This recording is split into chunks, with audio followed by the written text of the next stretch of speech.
Falegnameria Paludetto. Da più di 60 anni. Il legno su misura a casa tua. Parliamo di un connubio molto particolare, cioè storia, sport e cucina. Proprio così. Siamo in collegamento con Gabriele Viale, General Manager Campionati Europei Sprint Orienteering. Parliamo in particolare della staffetta dei campionati europei di Orienteering, appunto, sulla via Querinissima. Innanzitutto, Gabriele Viale, buonasera e grazie per aver accettato il nostro invito. Buonasera a tutti voi, è un piacere. Piacere nostro. Allora dicevamo, com'è nata l'idea?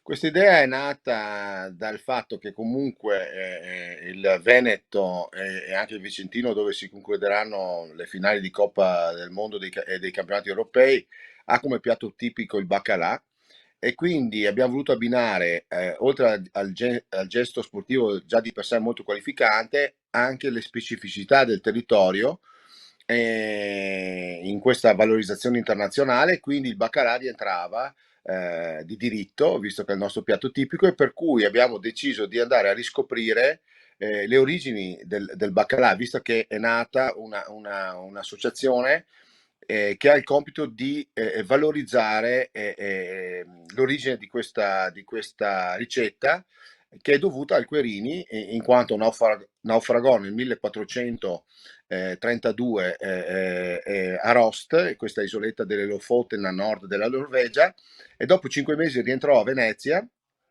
e portò con sé 60 stoccafissi, e da lì, diciamo, si è sviluppata poi la ricetta del baccalà nelle diverse eccezioni, e quindi abbiamo questo collegamento, abbiamo voluto ripercorrere queste origini per far parlare anche a livello internazionale del nostro piatto tipico e del nostro evento. E ricordiamo che Pietro Querini è stato una figura chiave per la Repubblica, la Serenissima Repubblica di Venezia, perché è stato un mercante, appunto, un navigatore e anche senatore della Repubblica di Venezia, quindi il tutto sotto il nome di un personaggio davvero molto molto importante. Sì, tra l'altro è molto anche valorizzato qui nel nord Europa, in Norvegia, a Rost, hanno intitolato alla sua figura il teatro, e nel punto, nell'isoletta dove è stato trovato, è stata eretta una stele, e possiamo dire che adesso, ripercorrendo questa rotta, ehm, abbiamo pensato quanto sia stata grande anche la sua impresa di rientrare a Venezia, allora, dove, diciamo, non c'erano mappe dettagliate, non c'erano ovviamente i satelliti, e quindi è stato un pioniere, un grande pioniere, è un grande personaggio, sicuramente, che ha dato valore a Venezia, al Veneto, e comunque all'Italia in generale. Ecco, a proposito di orientamento, si parla appunto anche di corsa, una corsa particolare, cioè l'orienteering. Ne vogliamo parlare per i nostri ascoltatori che magari non siano avvezzi a questo termine, a questa disciplina.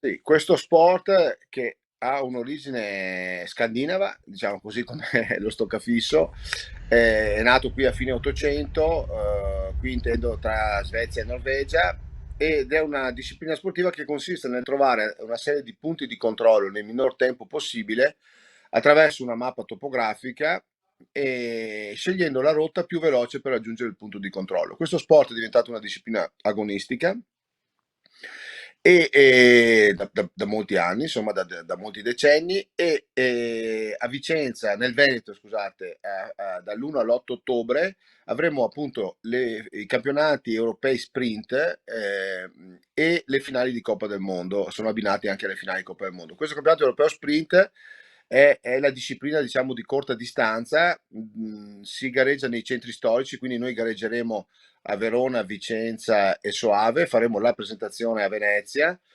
e, e appunto si gareggia nei centri storici, ed il tempo del vincitore è attorno a 15 minuti. Questo evento poi sarà comunque trasmesso in diretta televisiva in 10 nazioni, tutte quelle, diciamo, dove l'Orientini è uno sport molto, molto popolare. Le quattro Scandinave, Svezia, Norvegia, Finlandia, Danimarca, la Svizzera, la Francia, la Repubblica Ceca e così via.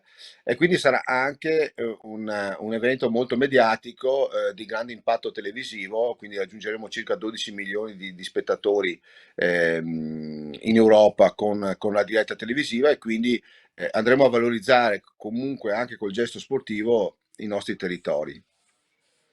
Ecco, le chiedo, parlando di orienteering, che tipo di preparazione ci vuole fisica soprattutto, ma non solo, per affrontare questa disciplina?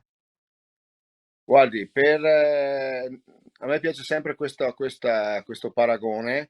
Un orientista deve avere le qualità di un mezzofondista, di atletica leggera, e l'abilità, diciamo, di uno scacchista, perché bisogna saper correre veloci, parliamo dell'alto livello, ma anche saper scegliere la rotta e tenere elevatissima la concentrazione all'interno di una strategia di tutto il percorso, un po' così come il gioco degli scacchi. Bisogna pensare subito alla mossa successiva, quindi a trovare il punto di controllo successivo, però all'interno di una strategia complessiva, perché poi bisogna dosare anche le proprie forze atletiche durante tutto il percorso e capire quali sono le scelte più convenienti in base alla propria predisposizione atletica. È uno sport che però permette nello stesso evento anche la pratica di appassionati, di amatori. Si può fare a qualsiasi velocità, si può fare anche camminando, in coppia, con le famiglie, quindi ha una versione aperta a tutti, un po' come le maratone, le grandi maratone, che hanno gli atleti agonisti che partono per primi, poi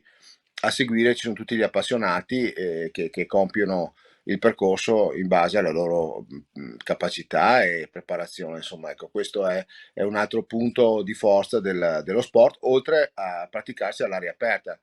Ed è uno sport praticamente a impatto zero, perché noi non costruiamo impianti, ma il nostro impianto sportivo è una mappa, e quindi voglio dire anche a bassi costi realizzativi, ecco.